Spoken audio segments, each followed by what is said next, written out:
خواتین و حضرات، جس کو حضور اقدس صلی اللہ علیہ وسلم نے اس حالت میں دیکھا کہ اس کے دونوں پیر سینے سے بندھے ہوئے ہیں اور دونوں ہاتھ سر سے بندھے ہوئے ہیں، اس کے بارے میں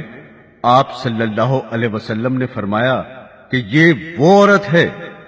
جو دنیا میں جنابت اور حیض سے پاک صاف رہنے کا اہتمام نہیں کرتی تھی اور نماز کے ساتھ بڑی لاپرواہی بلکہ استہزاء کا معاملہ کرتی تھی۔ سامعین، مسئلہ یہ ہے کہ جب مرد اور عورت پر غسل فرض ہو جائے تو افضل یہ ہے کہ اسی وقت غسل کر لے، اور اگر اس وقت غسل نہ کرے تو کم از کم استنجا کر کے وضو کر لے اور پھر سو جائیں، اور اگر یہ بھی نہ کر سکیں تو کم از کم استنجا کر لے، کلی کر لے اور ہاتھ دھو کر سو جائیں، اور اگر اتنا بھی نہ کر سکے تو پھر آخری درجہ یہ ہے کہ صبح صادق ہونے پر جماعت سے اتنی دیر پہلے غسل کر لے کہ اگر مرد ہے تو اس کی نماز فجر با جماعت ادا ہو جائے گی، اگر عورت ہے تو غسل سے فراغت کے بعد طلوع آفتاب سے پہلے نماز فجر ادا کر لے۔ یہ آخری درجہ ہے، اس سے زیادہ تاخیر کرنے کی گنجائش نہیں ہے۔ لہذا اگر کوئی شخص جنابت کی حالت میں سو گیا اور پھر سورج نکلنے کے بعد اٹھا تو اس کے لیے یہ عذاب اور وبال ہے، کیونکہ غسل کرنے میں اتنی تاخیر کرنا جس کی وجہ سے جماعت چھوٹ جائے یا نماز قضا ہو جائے ناجائز اور حرام ہے۔ بہنوں اور بھائیوں، ہمارے یہاں دیر سے سونے کا ایسا منحوس فیشن چل پڑا ہے جس کی وجہ سے عموماً صبح سویرے اٹھنا مشکل ہوتا ہے۔ رات کو اتنی دیر جاگنا کہ جس کی وجہ سے فجر کی نماز قضا ہو جائے جائز نہیں ہے۔ پھر اگر جنابت کی حالت ہو تو فجر کی نماز کا قضا ہونا اور یقینی ہو جاتا ہے، چاہے وہ مرد ہو یا عورت، اور جنابت کی حالت میں اس طرح ساری رات گزارنا کہ فجر کی نماز بھی قضا ہو جائے اور زیادہ ناجائز اور گناہ ہے اور باعث عذاب ہے۔ لہذا گناہ سے بچنے کی فکر کرنی چاہیے۔ اسی طرح حیض یعنی ماہواری کے معاملے میں بھی یہ حکم ہے کہ جو ہی طہارت ہو جائے اور پاکی کی علامت پائی جائے اور اس وقت کسی نماز کا بھی وقت ہے اور امکان یہ ہے کہ اگر جلدی سے غسل کر لیا جائے تو وقت نکلنے سے پہلے کم از کم اللہ اکبر کہنے کا وقت مل جائے تو اس وقت کی نماز فرض ہو جائے۔ اس لیے اس وقت حکم یہ ہے کہ فوراً جلدی سے غسل کر کے نماز پڑھے، اور اگر اس سے زیادہ وقت ملے تو پھر بطریق اولا نماز فرض ہو جائے گی۔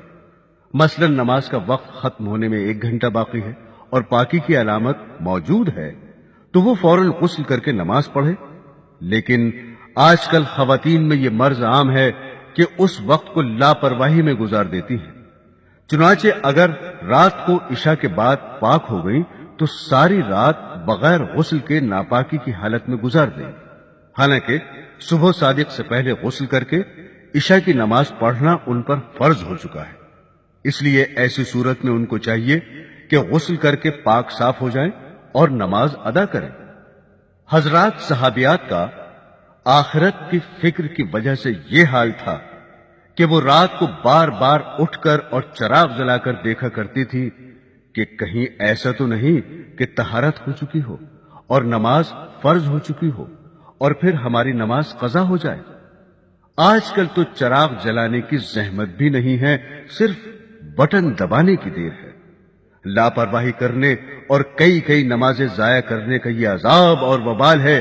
جو حضور اقدس صلی اللہ علیہ وسلم نے اس حدیث میں بیان فرمایا۔ لہذا جنابت اور ماہواری کے معاملے میں بہت ہوشیار رہنے کی ضرورت ہے کہ اس کی وجہ سے ہماری کوئی نماز قضا نہ ہونے پائے، اور عام حالات میں بھی نماز قضا کرنے سے بچنا ضروری ہے۔ اس عذاب کی تیسری وجہ جو حضور اقدس صلی اللہ علیہ وسلم نے بیان فرمائی وہ نماز کا استہزاء اور مذاق اڑانا ہے اور نماز کو معمولی سمجھ کر اس کی طرف سے لاپرواہی کرنا ہے۔ اس معاملے میں ہمارے عام مردوں اور عورتوں کا تقریباً یکساں حال ہے۔ چنانچہ جتنے نوجوان ہیں عموماً ان کے اندر نماز کا اہتمام نہیں، نہ لڑکیوں میں نہ لڑکوں میں۔ اسی طرح آزاد منش عورتوں میں بھی نماز کا کوئی اہتمام نہیں، اور اگر ان سے نماز کے بارے میں کہا جائے تو ایسے طریقے سے جواب دیا جاتا ہے کہ جس سے ایسا معلوم ہوتا ہے کہ ان کی نظر میں نماز کوئی ضروری کام ہے ہی نہیں۔ حالانکہ شادی ہو یا غمی، لیکن نماز چھوڑنا جائز نہیں۔ آج کل کی تقریبات میں دیکھیے ان میں کس طرح لڑکے لڑکیوں اور مردوں اور عورتوں کی نمازیں برباد ہو رہی ہیں۔ اللہ ہمیں ترک نماز کے گناہ سے محفوظ رکھے، آمین۔